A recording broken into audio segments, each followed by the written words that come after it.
Cette injustice, elle ne passe pas. Ce mépris, cette trahison qu'on vous a fait subir, vous ne parvenez pas à l'oublier.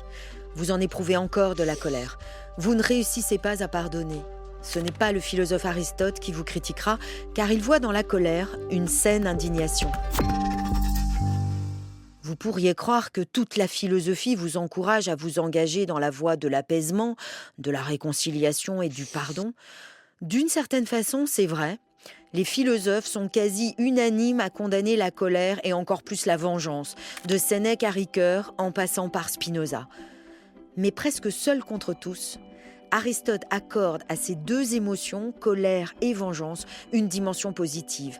Il affirme dans son ouvrage La rhétorique, dont seuls certains fragments sont parvenus jusqu'à nous, que la colère est la réaction la plus juste qui soit face à l'injustice.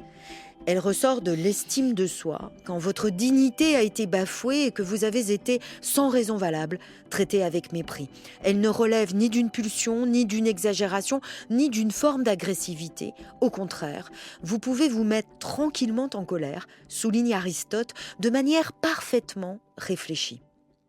On agit alors volontairement, affirme-t-il dans son autre ouvrage, Éthique à Nicomaque, car on sait ce qu'on fait et pourquoi on le fait.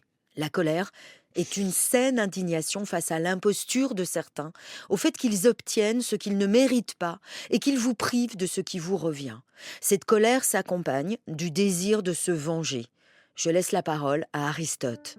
Toute colère est accompagnée d'un certain plaisir, celui que donne l'espoir de la vengeance.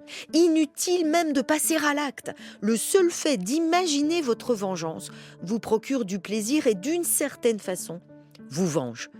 Vous qui avez été rabaissé, compté pour rien, vous avez précisément par ce désir de vengeance la force de vous affirmer, de projeter, de vouloir et de dire que vous comptez.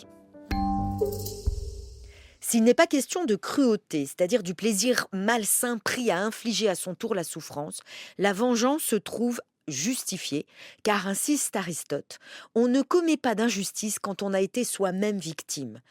Il y a même, selon lui, une forme de franchise, de sincérité dans la colère, qui n'est ni ruse ni hypocrisie.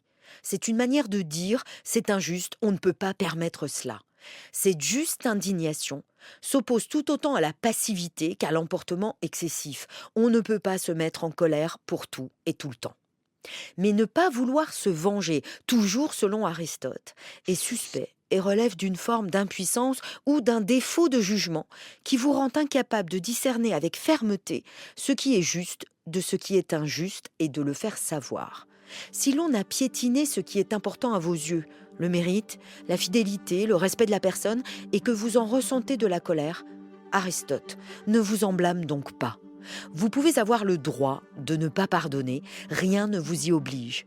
Mieux vaut une juste colère qu'une évidente lâcheté. Le fil Culture G. Abonnez-vous au podcast.